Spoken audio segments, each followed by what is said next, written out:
Drage gledalke, cenjeni gledalci, oddaja Dogodki in danes gostimo v tej aktualnem letnem času tudi gospoda Štefana Pavlinjeka, direktora seveda podjetja Roto Pavlinjek d.o.o. Lep pozdrav, Štefan, dobrodošli v našem studiu. Ja, lep pozdrav tudi vsem gledalcem televizije AS.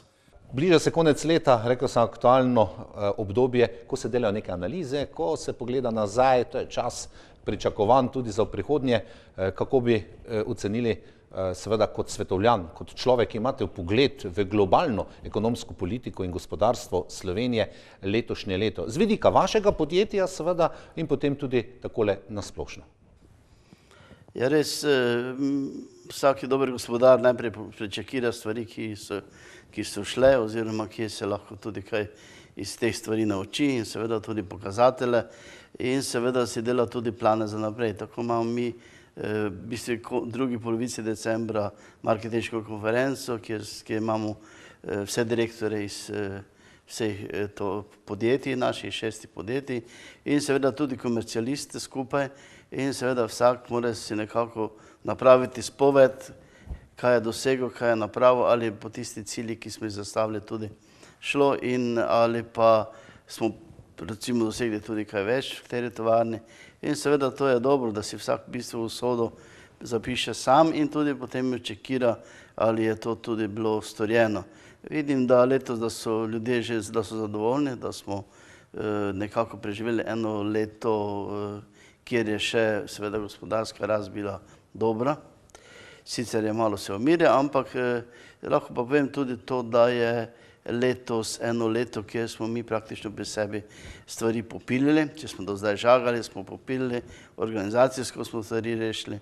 Tudi kar se tiče proizvodnih programov smo zaokrožili, tako da lahko rečem, da gremo v naslednje leto z enimi stabilnimi koraki in stabilno veliko možnostjo, da seveda nadaljujemo tudi ta tempo razvoja. Rekli ste, še nekako gospodarska rast, bruto dohodek še nekako raste, vendar tisti pravi ekonomisti pravijo, da raste na podlagi našega izvoza. Če bi se slučajno izvoz ustavil, je vprašljiv tale gospodarski razvoj, ki je bil v zadnjih 2 letih kar velik. Se strinjate s tem, ne nazadnje imate podjetje v tujini, veliko izvažate, je to prava ocena? Ja, mislim, da je to edina ocena. Ker vsaki, ki izvaža na globalnem trgu, ki je sposoben na globalnem trgu tudi prodajati svoje delo, usluge, izdelke, ta je potem seveda odvisen tudi od tega globalnega trga. Kot sem že povedal, situacija je še dokaj dobra, vendar če na drugi strani pogledamo razmere v Sloveniji, so gospodarstveniki ugotavljamo, da je seveda cena dela zrasla, definitivno plače so zrasle. In to ne na račun boljšega dela, ampak na račun tega, ker ljudje grejo v Avstrijo, kjer pa seveda je tudi čisto drugi obračun, tudi večja je njihova ura, saj recimo na enem servisu je ura 70 €, kaj pa pri nas mogoče 30, ne? In seveda potem so tudi ljudje lahko bolj nagrajeni in seveda tudi večji razmah med plačo in potrošnjo se dobi noter. Ampak dobro, mi rade volje plačamo, probamo skrbeti, da so ljudje zadovoljni, ampak na drugi strani država pa ne napravi nič za to. Gledajte, davek se povečuje, davek na dobiček se povečuje, olajšave se ukinjajo in seveda to pa za nas pomeni, da nam konkurenčnost pada. Definitivno imamo vsi tako v Nemčiji, naši konkurenti kot mi, isto ceno materijala, isto ceno energije in seveda tudi delovna sila recimo je nekoliko cenejša, še pri nas kak tam, ampak verjetnost tega je, da se naškarje zapirajo in da ne ostane več toliko denarja za razvoj.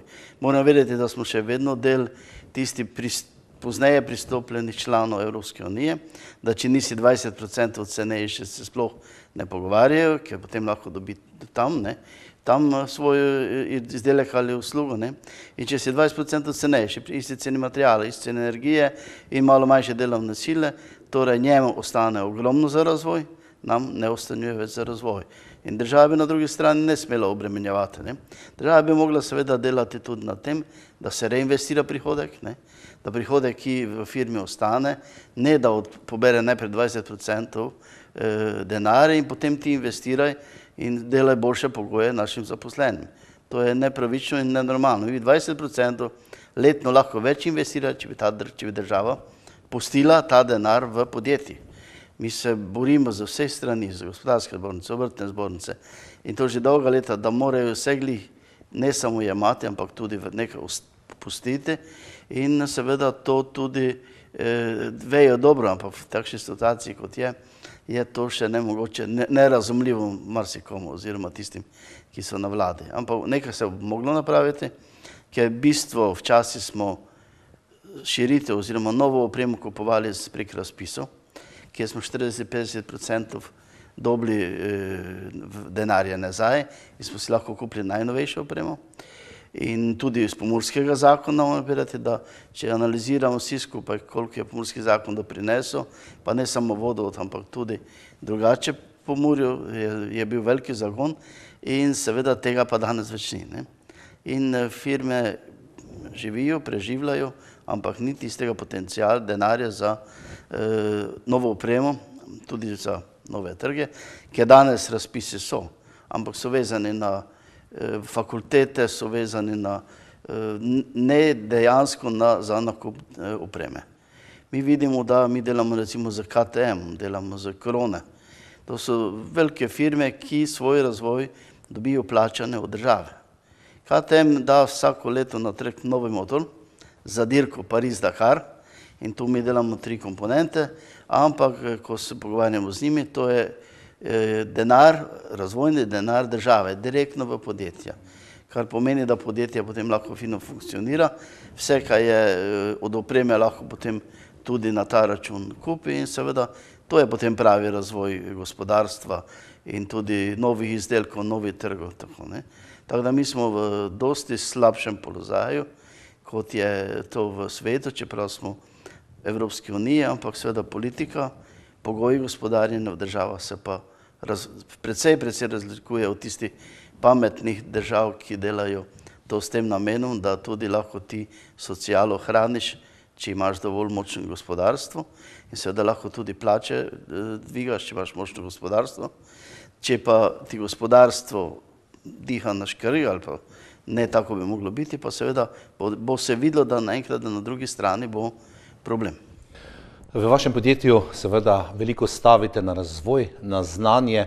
Znanja Slovencev ne primanjkuje. Rekli ste, da je tu država bolj mačehovska napram drugim razvitim državam. Ne nazadnje tudi odtok možganov, kot to radi rečemo na vednicah, v tujino je posledica tega, da imajo verjetno boljše pogoje naši znanstveniki, učenjaki, inovatorji. Ampak na inovacijah pa vendarle delate vedno naprej v razvoju. Gospod Štefan Pavlinjek, letos ste prejeli kar nekaj nagrad, ena od teh je tudi zlata medalja oziroma zlata plaketa Pomurske gospodarske zbornice za leto 2017. Za inovacije se podeljujejo te plakete oziroma medalje. Zlata za ponton. Ko sem marce pogledal, za kaj gre, seveda gre za izdelek iz polietilena, ki ima daljšo obstojnost. Ne nazadnje, kar je zelo pomembno, danes popolnoma se reciklira in eni prvi ste, ki ste naredili te pontone za mirne in malo bolj tiste deroče vode oziroma nestoječe vode. Moram vedeti, da smo z temi izdelki, ki so bili tudi nagrajeni, zaokrožili en program plovil in pontonov. Za naslednje leto imamo celo to, da bi ena varianta pomolov, kjer bi bili na kajaki, čovni, jadrnice in seveda vsi naši izdelki na enem pomolu in sebi to je najbolj uporabno za rentanje na morju, na jezeri. In seveda na tem projektu, to je novi projekt, ki je od sina tudi magisterska naloga, zelo uspešen. In seveda smo že na tem, da bomo s posebnim podjetjem to probali tudi plasirati, ne samo kot ideje, kot ponudniki celotne opreme, ki jo rabiš za rentanje na jezeru, na morju in podobno. Kar se tiče razvoja, res, mi smo dobili letos kar nekaj priznanj, tudi na Celjskem sejmu. Smo dobili srebrni C v kombinaciji pontona. Se postavi ponton na morju, ga lahko podaljšaš, koliko ga hočeš in se lahko na njega privezejo jahte, lahko je kopalni ponton, zelo fleksibilen, enostaven in seveda tudi trpežljiv, trajen. Zelo dobro življenjsko dobo lahko to dobi. In seveda v tej kombinaciji smo pa dobili tudi nagrado za prvi slovenski gliser iz polietilena, to je iz malo mehkejše plastike, da se ne poškoduje, da se lahko tudi na pesek zim odpelješ, pa se ne pozna. In seveda to je pa še inovacija, ker je 3-slojni, je zelo lahki in seveda je pa izdelek, ki smo ga res razvijali v naši hiši, v Črnelavci in seveda dizajnera smo pa imeli kolega, s katerim dizajniramo tudi druge čolne in druge plavila, seveda ta je prej delal pri konkurenci in seveda z nami je začel delati tudi ta asortiment, ker je tudi seveda svetovno znan dizajner za plovila. Tako da ta gliser, skoraj 5 metrov dolgi, na njega smo dali 4 vrste motorov, en je 20 konjev, kjer je to totalno zadosti, da se pelješ na kopanje in glisira pri 4 oseba. En je 25, en je 40 konjskih sil motor in seveda poleg imamo elektroverzijo, ker smo v bistvu šli za to, da z elektromotorjem, ki je pa plod tudi slovenskega proizvajalca pod firme Podkrižnik in seveda skupaj ponujamo gliser, ki ga je možno prodajati po jezere, Švicarska jezera, tam, kjer se ne sme z motorom, tam pa gre lahko z elektromotorom. Tako da je električna verzija, tudi pri električni verziji 20 vozlov doseže in mislim, da imamo drugo leto delo samo na prodaji in na nastavljeno življenje tega gliserja. Seveda imamo željo še tudi večjega, bomo videli, kako se bo to podneslo, ampak to je prvi slovenski gliser za Elano, tam so bili iz poliestra, ta je pa iz polietilena in tudi lahki, odlične plovne lastnosti ima in tudi cena. Sam gliser pride okrog 5000, potem pa motor si poželi daš gor. Mislim, da tisti, ki si lahko privošči. Tako da se ni lociran samo na mestni plaži, da se malo zapelje nekam, mislim, da bo to tista verzija, ki je cenovno dosegljiva, kjer ima dobre plovne lastnosti in seveda tudi, kot se že povedal, slovenski proizvod. Tako da tu smo letos imeli precej dela z razvojem. Seveda razvili smo še kar nekaj drugih produktov, ker v bistvu mi baziramo na razvoju. Mi delamo dosti za industrijska podjetja na zahodu in ogromno razvijamo, ker če ne razvijaš, čim ostaneš, je konec, nimaš več, ker stvari se tako hitro grejo naprej, tako da seveda moraš slediti tudi trendom. In seveda, ker pa pri nas znanja je, kot sem že prej povedal, je škoda, jaz vedno rečem, da škoda, da se to slovensko znanje bolj ne izkoristi, da grejo ljudje ven, namesto da bi tu delali v domačih podjetjih. Seveda znanje je in seveda tudi Slovenci smo zelo univerzalni, znajdemo se tak ali tak in seveda potem tudi fleksibilni smo glede trženja in vsega. In tudi naša mentaliteta je taka, da mi še vedno hočem pokazati, da smo mali narod, ampak smo zelo strokovni in seveda tudi inovativni. Ogromno inovacij v Sloveniji zamre, ker ni potem spet finančne podpore, da bi se to spravilo v življenje, ampak dobro, mi v glavnem temeljimo na lastnem razvoju, na naših lastnih ljudeh, ki so se izšolali in ki jih še šolamo, tudi štipendiramo in seveda od zadaj stojimo za opremo. Tako da jaz vedno rečem, naj ljudje iščejo srečo tam, kjer so se rodili in seveda naj je tu pri familiji doma, ne da gre v Avstrijo, kjer potem je že vprašanje, če je malo dalj, da se ne vozi, vprašanje familije, vprašanje tistega časa, če se sploh to splača, da ti življenje gre in seveda svoje življenje nekje drugje puščaš. Štefan Pavlinjek, rekli ste, dober gospodar pogleda v koncu leta nazaj, dober gospodar vidi vsaj za pol leta naprej. Zato morda za konec najnega pogovora, kaj pričakujete v prihodnjem letu, ne nazadnje imate priložnost, da prebivalkam in prebivalcem dežele Obmurja ali pa Pomurkam in Pomurcem tudi takole po koncu leta zaželite kaj dobrega za prihajajoče leto 2019. No, mi vizijo delamo 2020-2025. To je vizija, ki jo moraš delati eno leto in seveda v planu imamo tudi naslednje leto to vizijo nekako izpiliti, tudi z pomočjo ljudi, ki so svetovni, globalni menedžeri, ki tudi so malo jasnovidci za naprej. Ne?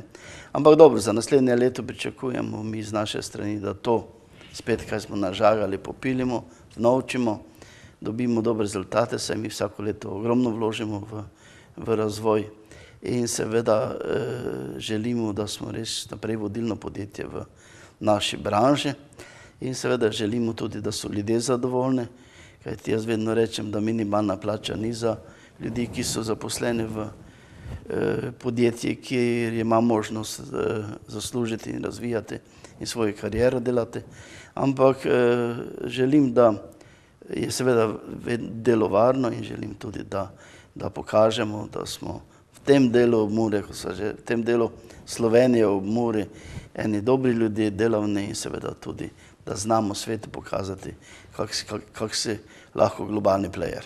Seveda želim tudi, vsem mladim želim, da se čim prej odprejo SP in da začnejo nekaj prodajati, delati, da uživajo v prodaji, da uživajo v lastnem delu, ne pa da gre za nekam gastrarbajtera, nekam ven in seveda tam ga potem, on tujec malo hvali in misli, da je potem to vse. Svojo lastno pot si mora koriti in seveda svojo firmo tudi razvijati in čim prej začeti na svoje, ker le tu je prava stvar, da se ti izkažeš in da nisi nekako podrejen nekomu, ampak da živiš prav od svojega dela. Hvala za obisk, gospod Štefan Pavlinjek v našem studiu. Vse dobro tudi vašemu podjetju, vašim zaposlenim v prihodnjem letu. Cenjene gledalke in gledalci, v oddaji Dogodki smo danes gostili Štefana Pavlinjeka iz podjetja Roto Pavlinjek d.o., seveda s številnimi drugimi podjetji, ki imajo doma in v tujini. Pa do prihodnjih dogodkov vse dobro tudi vam.